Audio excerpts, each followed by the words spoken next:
Guess what? Well, I'm back. I say that because I went to Colorado and I missed a week. And 2 weeks. I missed, is it two lives that I missed? Yeah. Okay, well, I missed 2. I apologize, but the gentleman that I was working for, I've been working for him pretty close to 5 years now. And he has 26 rentals in Limon area, Limon. And I went up there for 10 days. It's the longest I've been. It was productive. It was very, very good. So we got a lot done for that gentleman. And he's a super nice guy. He made mention of the money, but he didn't complain. He made strong mention without complaining. He was very tactful about it. You better not complain. She was complaining. And I took Byron with me, and he did well too. So it was a territory that is kind of spooky. Because see, I'm in northwest corner of Arkansas. Everything is green, green, green. And there in October, I went up there with long sleeve shirts and jackets and things like that. Not heavy jackets. I had one heavy jacket in case, because the people I'd talked to said, wow, you're kind of fortunate that it isn't snowing, and I had delayed this trip from I think we'd been talking about May, and I kept delaying it, and it's my fault because I was so busy here. And I like the gentleman a lot, and I haven't got his permission to use his name, and I'm sure he doesn't care, but I still respect it. It's his until I get permission. But he's a super nice guy. He's a really good landlord in the sense that he fixes things when he sees them, and it worries him until he gets it done. I respect him for that. And he seems to be trying to help people. He likes people, or he tries to understand people. So I respect that man and the children that he's raised along the way, because he's teaching them those things also. So I went up there, and everywhere I go I learn.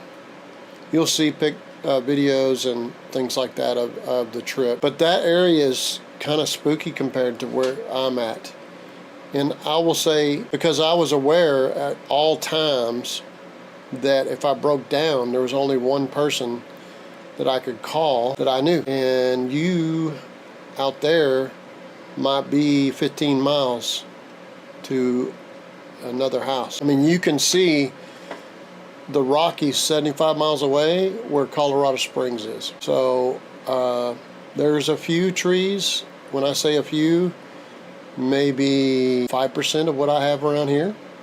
And all the grass is brown, and everything's kind of brown unless they plant it and water it. The trees there are particularly, there's quite a few of them that are, you kind of know when you're getting close to town because you see trees, because people planted them and water them. And I was aware that if a snow came up, and they tell me they have had blizzards there where you can't see very far at all. Now imagine, broke down, stuck, and you can't get back to the 5-6 miles to the closest house. I carried a full amount of wrenches and sockets and a wide variety of tools, but even still, I have to have a part to replace the thing that broke. They have mandatory chain up places where if they say you need to, you have to by law chain up. And they have places to pull over so you can chain up. So I'm sure that people across this nation deal with those things, and I'm just not used to it. I am wary. And that county, Lincoln County, I think has 5,000 people in it, and that's all the little tiny towns all through that big old county. I would say, I think Pea Ridge has 6,000 plus. Little town 7 miles from me. That's a little tiny bedroom community outside of Rogers, which is not a big town either. It's maybe 80,000, 70,000. And Bentonville's next to it, and Springdale's next to it, So this area that I'm in is in the top 15 fastest growing. They get higher rents there. And how do we know that? Well, they're getting $2,000 a month for a single wide mobile home if it's in decent shape, if it's within 50 miles of Denver. 75 miles from Denver, they're getting $900 for a 2-bedroom single wide mobile home. $900. Okay, that's for a mobile home. So they're paying a lot of rent, and I'm sure they have high heat costs and all that stuff. So whenever I go to the one restaurant in Hugo and talk to those people, wonderful people, they say, hey, you ought to move here. We could use somebody. Our electrician, he died. But, the majority of the people there are white-haired people. And they go down to the restaurant or wherever and pass time. But I have to drive 15 to 20 miles to go get parts if the hardware store in their town doesn't have it, which happens a lot. But there's no Lowe's. You have to go to Denver to go to Lowe's or Home Depot. Anything big, you got to go a long ways. And you can tell everything's set up for the deep snow. Went to the hardware store and I said, kind of confused me because your sign says closed. He said, wow, okay. We've had a rip-roaring amount of business today for being closed. It's because everybody knows when they're open and when they're closed. They don't even pay attention to the sign, which is not electronic. It was just a slide little letters in black sign. I just happened to pay attention to it because I didn't know, but everybody in that town knows, and it's only like 600 people or something in that town. So you go through a lot of towns like that, and there's a lot of for a single wide with a small lot, they're asking $140,000. And a mobile home is not livable. It needs to be worked on for $140,000. Think about that. So anyway, wide open territory, tiny lots getting $140,000 for it in a fallen in mobile home. There was a double lot, still small area, and an old double wide from the 60s. One of the older ones I've seen in quite a while. There's a double wide. They wanted $260,000 for that. I would say things are pretty high. That was in a town called Byers, which is about 50 miles, 45 miles from Denver. And then all the towns around Denver, which is Aurora and all that. So it's a tough little place the people who started that had to be tough people. And you see the little houses sometimes that are failed and where they tried to make it and probably did make it for a long, long time. And then the kids just didn't want to do it no more. Or they just gave up because it was just too hard. Too hard. Back in the day when there were hardly any paved roads, the freeway systems and everything were created in I think Eisenhower was responsible for that in the 60s and 50s. So, it was tough living out there, and it still is. But the type of people that it took to survive out there, it's a certain type. Think about the wagons that cross over those wide open areas, and you can't even see water for 75 miles. I mean, it's there somewhere, but you can't see it. You can't see like a river or a creek or a spring just anywhere, but you're riding a wagon. And by the way, they got gophers and badgers, which I'm understanding are pretty mean little creatures. You walk along, you thinking you're walking across flat land, you step in a hole. Yep. Yeah, so you could be... There's a bounty on them. Yeah, so you could be... because they kill the cattle.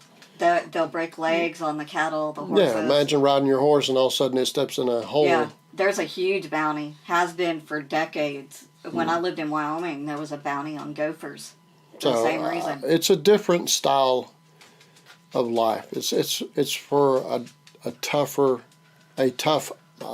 group of people for sure, and willing to be lonely for great lengths of time. Back in the day, now you can travel around pretty quick, but still consider that people are not aware yet. I think some of your larger air conditioning, plumbing, and electrical companies, they're becoming aware of the shortage of repair people. But up there, the people, they just think, well, everybody's dying off. Yeah, how many young people do you see? They're all going to town because you guys didn't want to pay the people who own companies or the people who They lost Clay. Yeah.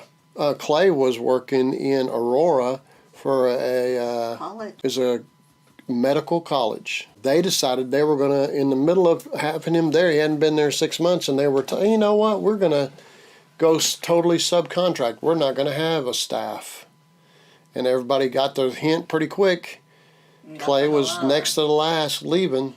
Now those same employees are working as subcontractors and making way more money. Does that make any sense? But anyway, happening to pay more. That's in a very populated area. They're doing that, and it's foolish because most of them are figuring out the subcontractors are charging way too much. Like changing a 20-ton coil, they want $100,000 to do it. It only costs $5,000 for the coil. Think about that. There sounds like there's some profit there. Yes, that does weigh 500 pounds. Clay figured out how to get it done, and they all got together and got it done as a team, the plumber, the electrician. And then they got rid of him. No, this is now where he's at. Oh, where the new place? No, yeah, so... Yeah, they treat him way better. He gets treated with respect because he's a part of a team. He's willing to do all the other things. But anyway, what I'm leading to is these people who complained about the high prices. I can't afford to pay that much. Now that they all went to where they could make the money. Yes, they're paying more rent, but they're where they can make money. And it's going to be a high dollar chase because they're hiring me to go there. Think about that. I'm in Arkansas. I have to drive 11 hours. If you take a stop or two, eat a lunch or something, it's 12 hours to go there and then 12 hours back with a heavy-duty gas-guzzling truck. They're paying me solid money to go there because there are not enough people to do the work, and it's going to get worse. It's going to get worse. I don't intend to quit for another 10 years, and I'll be 74 then, and when I say 10, I figure there's something going to break on me. I don't have any health issues, none. Any young person who wants to make money needs to look into getting into the trades. Embrace the guy who's good at what he does, even if he charges a little bit, because he might not be around. He may go into town to make the consistent money. If you're not wanting to pay him, you're wanting to beat him up, you need to think about tipping him because he might not make it between the next time you call him, and then what do? You're calling some big corporation. And I'm going to tell you again, look into it. Hedge funds, these big, huge corporations are buying up all the air conditioning companies and then saying, okay, all you guys are going to charge this amount. We're going to raise the rate whenever we say, and you're going to charge that amount.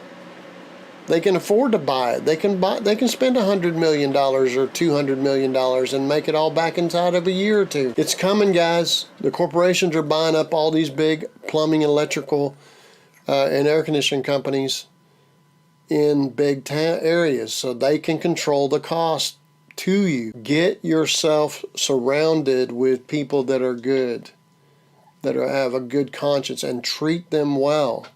Because there's going to be a shortage, I promise you. Even if every young person decided right now, and they're not going to get into the trades, it's a massive shortage. A massive shortage. I can go, by invitation, I can go all over this United States, from California to Connecticut, to South Carolina, to Florida, Texas. I can take and go right now. Think about that. I want you to get used to the fact that there is going to be more and more of a shortage. So I went on to my trip and I led it to a theme that is kind of negative, but I don't want you to think of it as negative. I want you to think of it as eye-opening. Another thing happened that I want to talk about, and I know you guys don't necessarily know, but a friend of mine died. And a lot of people did not consider him a friend, did not like him. I have a tendency to like people that other people just say want nothing to do with. I'm not saying that I'm attracted to people that are no good. He did that to himself. I see the good in people despite their faults. Does that make sense? I think that, this gentleman, his name was, and calling him gentleman's pretty loose. His name is John Hale, and John Hale worked for me off and on for 6 years, and he was a longtime friend. So back in the day when I was still married to my first wife, he worked for me, and we did some really tough jobs, really unusual jobs. He was willing to step in there with me and do whatever. I'll give you, for instance, there was a blackthorn tree that I agreed to cut down, not knowing what I was getting into. I did not know what it is to cut down a blackthorn tree and then cut it up. Even Boots was not standing up to the thorns that it was pushing through my soul. Okay, when it hits your foot, you think your soul is hurt and touched.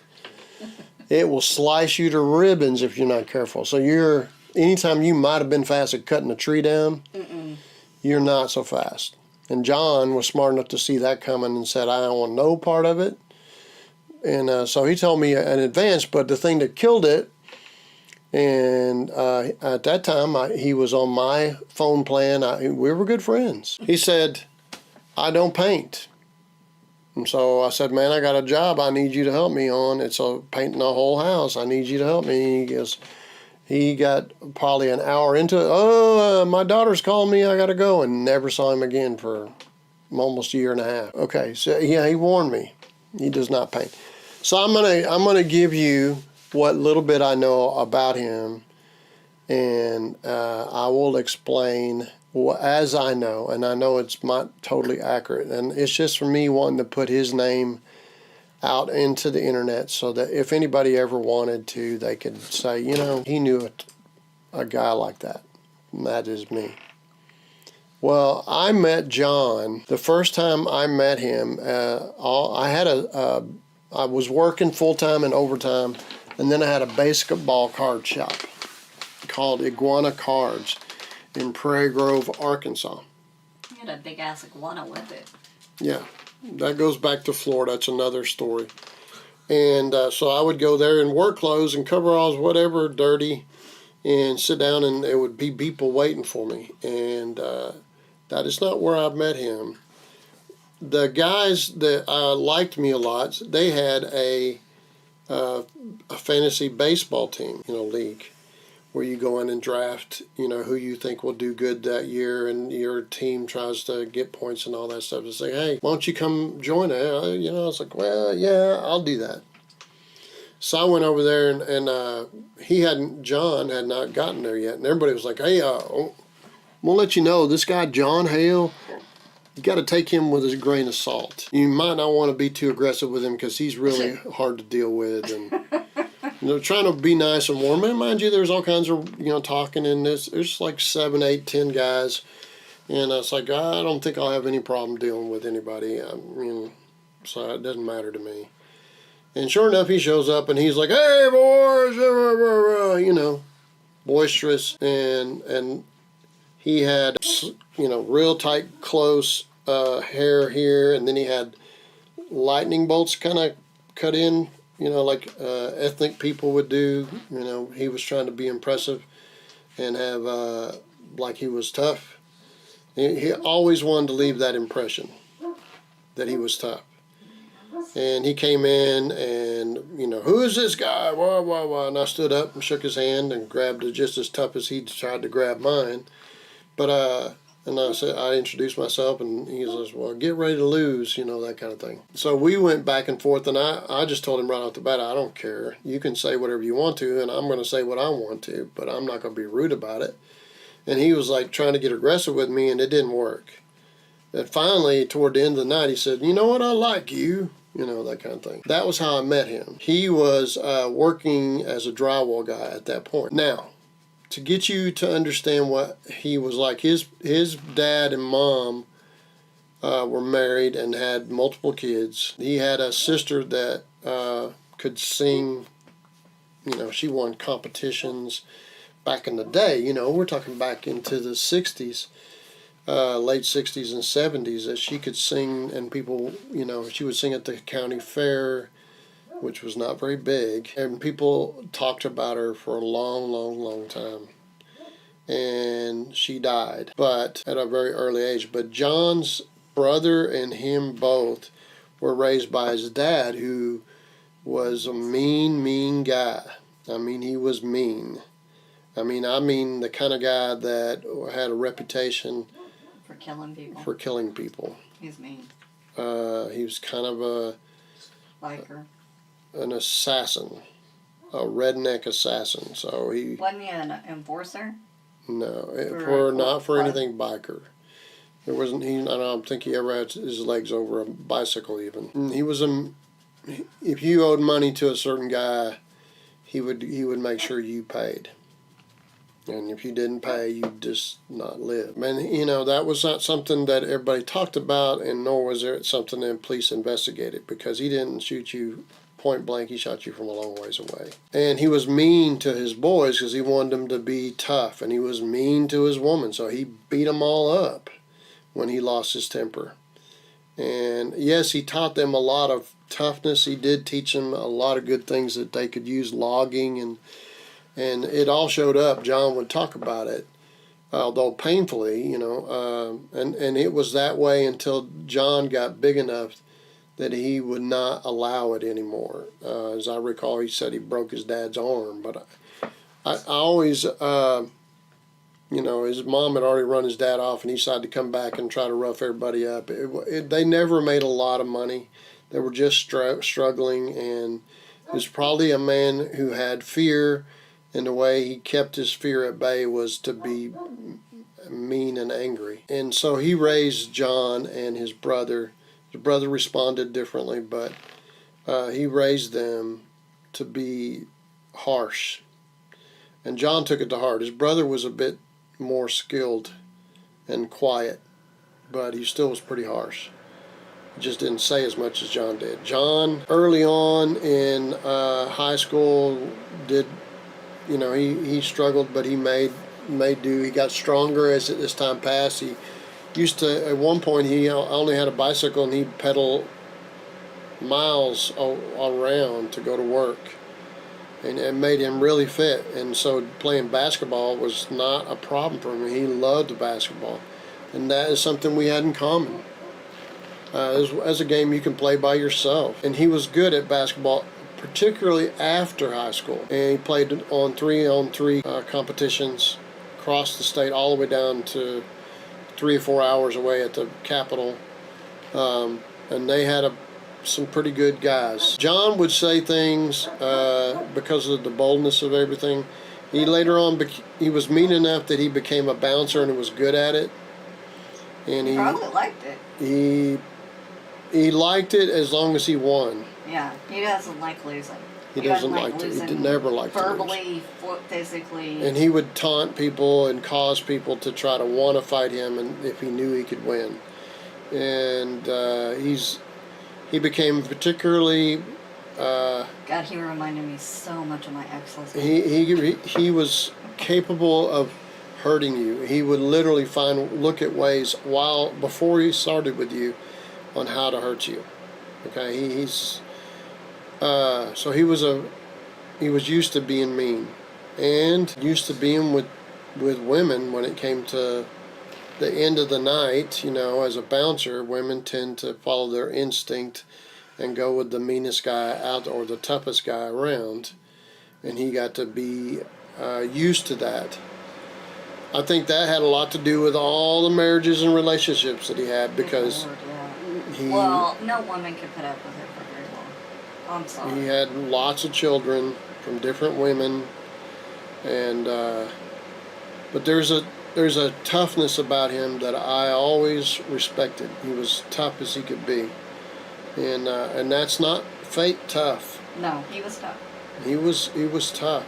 Like I said, he reminded me so much of my ex-husband that I would respond to him like I did my ex-husband. Right. So along the way, he came to the sports card shop that I had, and he was like, "Hey, You know, I remember you. I thought I'd stop by and see what you got. I'm using the Michael Jordan stuff. He's a handful no matter what situation you have him in. And, but we got to be very good. We connected really well. There's a, you know, the fact that I wouldn't say that, you know, she says I wouldn't back down. The fact that I respected my space as important as anybody else's, he found out real quick that I was not going to allow him to run roughshod over me or say anything he wants to say without calling out. But we both respected each other, and there is a point there in manhood that toughness meets toughness. Sometimes there's a toughness that is longevity, and other times it's just brute strength. And he was one of those guys that he had the brute strength, and there was a fiber in him that was willing to push his own physical abilities beyond what they are. Mm-hmm. And I understand that. I respect that, and I know it. I'm familiar with it. And I'm doing it even at my age. He was a man's man. He was a straight up, as I said today to the people that I was working for, he was a man's man. There's nobody gonna purposely set out to fight him. He met some people that were probably better fighters, but he was trickier. So he didn't lose too much. If he lost, or somebody hit him in the back of the head or in the, you know, injured him so he couldn't get up. It didn't happen very much. And he was just, but that, you know, making him a man's man, what I'm trying to say is everything about him was masculine. And if anybody was toxic masculine, that would be him. If you want to call somebody toxic, he fit it. But I still cared about him. And we went through some tough times together on jobs. And when you do that, there's a camaraderie that comes with it. And he knows that I know how to get through tough times. And he knows how hard I work to make whatever I'm doing happen. And he knows when I'm injured that I work. And he knew those things, and I knew those things about him. So I usually kept him in check, but if he worked for me, which he did like 4 times, he run roughshod over everybody that worked for me. He was really wanting to be dominant all the time. And it was a real hard thing. At the end of it, the last time he worked for me, the real problem I had with him, I could control him and being rude with my help, particularly even my son. Although I wanted my boy to experience what men can be like, I didn't want him to be roughed up, and I wasn't going to allow it. The thing that caused him the most grief is he felt like he needed to be in charge of himself, and he just wasn't capable. By this last time, he couldn't physically keep up with me. He couldn't physically stand to do the traveling I was doing. He couldn't physically do. He wasn't as good a finisher anymore. He wasn't really good at much. He was deteriorating because he had a non-compliant blood pressure problem that he did not take the pills. He was a diabetic and felt like he could drink Mountain Dew whenever he felt like it. But he was better than average. Anybody that I might pick up, he was 7 years ahead of them in experience and skill. So yes, I had to control how he did it because he was wanting to do it his way no matter what, and I had to tell him, hey, you do it my way. I don't care how crazy you think I am. So this, you know, and I'm taming it down. Let me tell you, I am not as nice a person as I come across if you go crossways with me. I don't want to wrestle with people or fight people. I don't want to, but I know what I need to get done. I will never feud with a customer unless they're trying to say I'm a thief or a liar. Then we're going to be done. I'm not going to even talk about it much. I'm not going to even take their money. I'm going to walk away. But I'm telling you, you're not going to find anybody willing to do whatever it takes because I just said it. I said I was going to, so I'm going to do it. There is a point where most men fade and they make excuses and say, well, I just couldn't, I'm sorry, and you know, there's a part of you that you give up when you do that. And I'm not saying I'm not totally unreasonable. I know when I've lost, and I admit my defeat and apologize quickly. The problem is, I think because I don't make enough mistakes, the people that are around me say, you know what, you just didn't make a big enough deal about it, because it doesn't happen often that I make a... So anyway, John was that guy, and he couldn't quit flirting with women, and he's pretty scary looking. His face is all tore up, and you know, he's just mean looking guy. There's not much you could do to make him look good. But he was still full of vim and vigor and all kinds of confidence, and he felt like he could flirt with any woman and say anything he wants to that he might say in a bar. For all those years, he thought he could say that to women, and I wasn't going to have it. Now, this was not a problem before, now it was. So I had to cut him loose as an employee. He's still renting from me for 3 more years. Oh. But he got behind 3 months every year. Even though I tried to help him, you know, this is not about me. This is about him. I'm telling you, that guy was a man's man, and he was one of my favorite characters, albeit not necessarily all good character by no means. But he will be remembered, and he will be missed by me. And this is the part of the tribute that I'm going to give to him, is talking about him at my expense, because I owe him more than that. He stayed in there and worked with me when it was tough. I'm telling you guys, we used to, you know, if I didn't have enough work in the repair business, he and I would go hang houses, and we would make $25 an hour each 20-something years ago. Yeah. That's how many sheets of drywall we were hanging. We could hang a house. You get there at 5 o'clock in the morning and hang the ceiling, because if you don't, the heat's going to come down off the roof and cook you all day long. And we put the drywall up. I let him cut because he felt like that was the dominant position, but came down to it. The guy we worked did a lot of work, not all of it. A lot of the work for his name is Rusty Chambliss. He used to do the hanging, but he preferred to be the finisher and texture, because that's where all the easy money and good money is. So he would get the contract, farm out the hanging, and he liked John as a hanger, but the reality is John was hard to deal with, and I used a screw gun and screws, and everybody else used nails, including John. Whenever a hammerhead hits, it's that big. Whenever a screw is in there, that's that big. That drywaller finisher would rather be able to finish that little tiny dent where the screw was than a big hammerhead when you're doing thousands and thousands of them. So he's told John over and over, yeah, I'll take you on only if Phil's with you. That did not sit well with John. But I was at a rarity, you know, so I'm going to explain. A big box of screws, I would do 1.5 boxes a day of screws with a screw gun. And I'm not exaggerating. I'm not generalizing. That's how fast we were going. And we were both in shape. John was every bit as tough as me, and maybe stronger in different ways, but he was strong.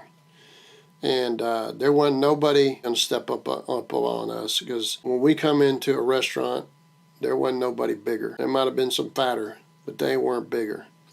It just wasn't happening. He's 6'5", I'm 6'3". We were both lean and mean, okay? And he and I both, when you go through that with somebody else, and you help one another when times are tough, and John did that for me. He was willing to cover for me no matter what. You understand? If I said, hey, I was with you, and I did this nefarious thing, he'd just say, just tell me what you want me to say. He was the kind of best friend that bring the shovel. Yeah, he was a friend. You call him, he'd be like, I got a shovel, I'll follow. He was not my best friend, but he is a very, very good friend. And we had to separate. I didn't want it to be that way. He actually said to me, he goes, well, you hate me, don't you? He was upset and hurt by it. And I was like, no, I don't hate you. I'm actually amused by you. But I just can't continue letting you get behind 3 months, and now you're 9 months behind. All said and done, it was 10 months of rent that he owed me when he left. I don't think anybody's owed us that much money. So I will miss him. He is a part of me. And I know I've sucked up time for anybody that's watching, but you should know that there's more to that story. There is. He was a friend of yours for almost 30 years. You don't just give that up. He was a powerful figure. Everywhere he went, he was power. I'm deceptive. He was not. It was clear, there was meanness in him. So with me, it's not that clear. It's just not. People literally warm up to me pretty quick. And then get shocked. Yeah, but they don't get to run over me. John will be missed, and it's affected me. So not as much as my best friend Hines, which I really haven't spent time talking about him, and I will.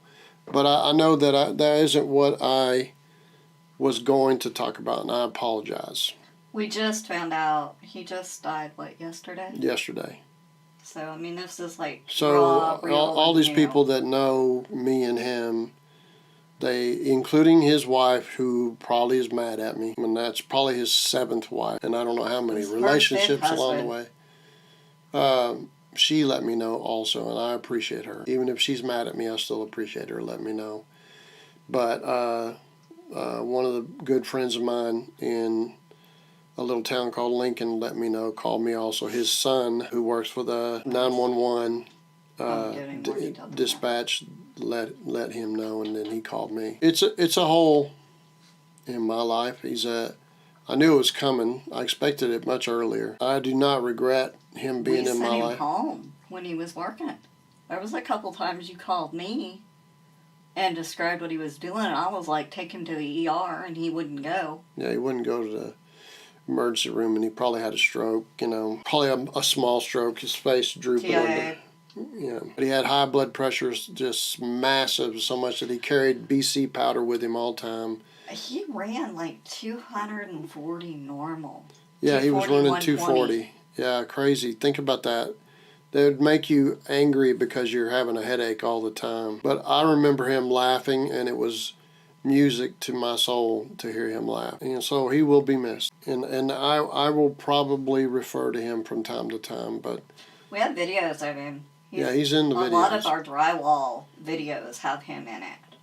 Yeah, he's a character, and I will sorely miss him. And I know that everybody has their own character, and I do not mean to take up your time, but this is just me paying back a little to what I owe. And you're probably the only one who's going to do it. Maybe, but it doesn't matter to me if I'm the only one. I'm just saying, he made there was a lot of people did not like him. He went out of his way.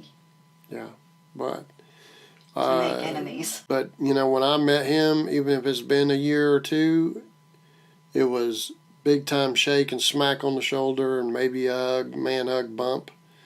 But he knew and I knew that if times get tough, you got somebody you can call. And when he got sick, he called me, and I drove down there with hydrochloroquine and what else did I get him? Ivermectin, and he got better. And then I got him. No, they're not bad on it anymore. Really? Yeah. I went and got him and brought him up here because he didn't have a car. It was broke down. His truck was broke down. He didn't have his tools anymore. I said, look, you can just stay here with me. His wife had kicked him out, and they were fighting, and he deserved it. I'm not saying he didn't. And I picked him up, and that's what I would do. And I know he would do the same for me. I promise he would have. Mm-hmm. Having difficulty hearing? That's me talking about him.